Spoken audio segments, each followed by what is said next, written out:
Tinapay mula sa langit. A daily morning devotion with CRC Family.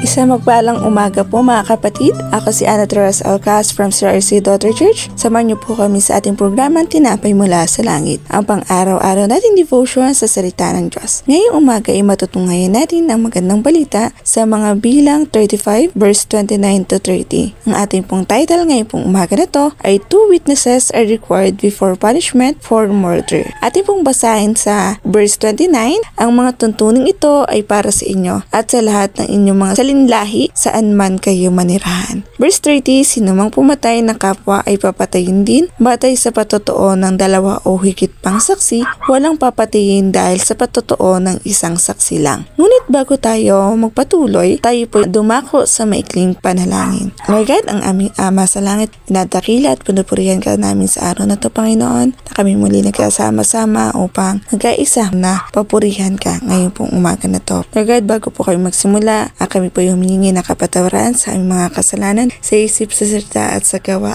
na aming mga nagagawang kasalanan, Panginoon, ay inyo pong patawarin, inyo pong burahin upang magkaroon po kami ng pusong dalisay at kaaya-aya ngayong pong araw na to. Lord God, sa aming pong pag-aaralan, pangunahan niyo po kami ngayong pong araw na to. Tagan niyo po ako sa inyong likuran upang kayo po ang manahan, kayo po ang manguna at kayo po ang madakila sa namin ngayong pong araw na to. Sa bawat isa po na nakikinig, Panginoon, i-open niyo po ang kanilang spiritual eyes, spiritual ears, Panginoon, at spiritual heart, Panginoon, upang maintindihan, maisa puso at maitanim po namin at mas lalong lumago sa aming pong buhay at maayos po ang aming pong pamumuhay dito sa lupa. Lord God, kayo lamang po ang manguna, pagpalain niyo po ang bawat isa ngayon pong umaga dahil mas pinili po nila na makapakinig ng inyong tinapay, food for our spiritual, Panginoon. Lord God, maraming salamat sa araw na to. Sa inyo lamang po ang pinakamataas papurit pa sa salamat. Sa pangalan ni Jesus, Amen at Amen. Sa bilang 35, verse 29 to 30, ang mga batas ay nagbibigay diin sa mahalagang papel ng mga saksi sa sistema ng katarungan sa Israel. Ang mga talatang ito ay naglalarawan kung paano ang mga lusod ng mga saksi ay nagbibigay ng proteksyon sa mga hindi sinasadyang pagpatay at nagsusulong ng mga makatarungan na proseso. Ang pagkakaroon ng maraming saksi at kanilang pagsaksi sa mga pangyayari ay mahalaga upang matiyak ang makatarungang paghatol. Salip na ang desisyon ay ibatay sa isang saksi lamang na maaaring magdulot ng kamalian o kawalang katarungan, ang prinsipyong ito ay nagsusulong ng integridad at pagiging patas sa paghatol ng mga kaso. Sa bilang 29 naman po, ang mga tuntuning ito ay para sa inyo at sa lahat ng inyong mga salinlahi saan man kayo manirahan. Ang mga batas na ito ay pinapatupad upang mga Israelita ay magkaroon ng mga malinaw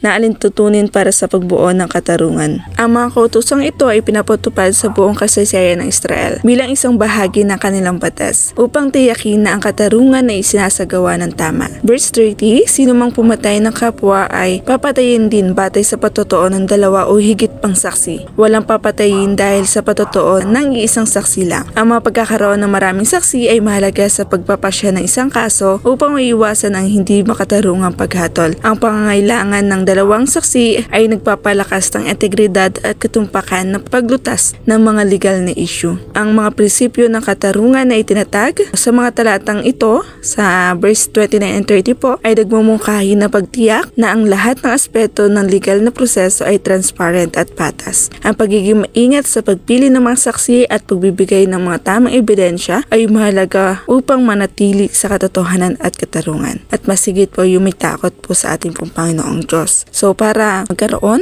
ng tama at alam nila kung ano po yung sa tama sa paningin ng ating Panginoong Diyos. So sabi nga po sa Deuteronomy 19 verse 15, sinasabi na isang saksi laban sa isang tao ay hindi sapat upang patunayan ang kanilang pagkakasala. Isang saksi lamang ang hindi tatanggapin laban sa sinumang tao. Ito ang prinsipyo na pagkakaroon ng maraming saksi ay nagbibigay diin sa pangangailangan ng higit pang ebidensya para sa katarungan. Sabi nga po sa Deuteronomy 19 verse 15, ito ay nagtuturo sa atin ng halaga ng maraming saksi sa proseso ng paghahatid ng katarungan. Ang pagkakaroon ng sapat na ebidensya ay mahalaga upang matiyak na ang mga desisyon ay tama at makatarungan na nagbibigay proteksyon sa parehong mga biktima at mga akusado mula sa mga linya paghatol. So ang mga kautusan sa bilang 35:29-30, ito ay nagtataguyod ng makatarungan at maayos na sistema sa komunidad. Ito ay pinapakita na ang Diyos ay nagmamalasakit sa katarungan at integridad at tayo rin ay dapat magsikap na maging tapat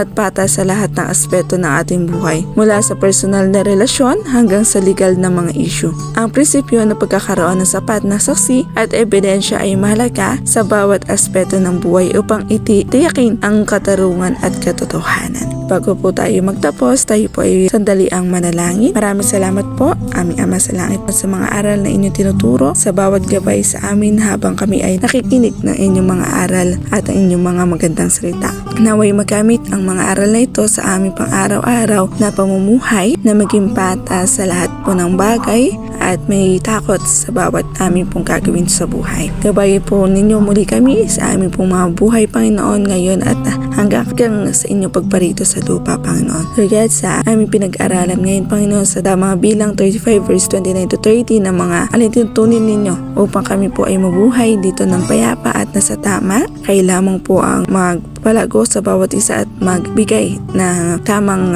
paghatol sa aming pong mga buhay, sa aming mga nagagawang kasalanan, Panginoon. Sa inyo lamang po ang pinakang mataas na papulit pa sa salamat sa Panginoon Jesus. Amen. So po, maraming salamat po sa inyong pakikibahagi sa ating programa. Lagi po nating pagnilayan ang salita ng Diyos mula sa ating puso dahil lubos ang pagiging kaunawaan natin dito. Muli po ninyo kaming samahan bukas sa pagninilay ng kanyang mga salita dito sa programang Tinapay Mula sa Langit. Malaya po ninyo i-share ang video na ito upang kayo po ay maging pagpapala sa iba. Pagpalain po tayong lahat ng ating Panginoong Diyos. Magandang umaga po.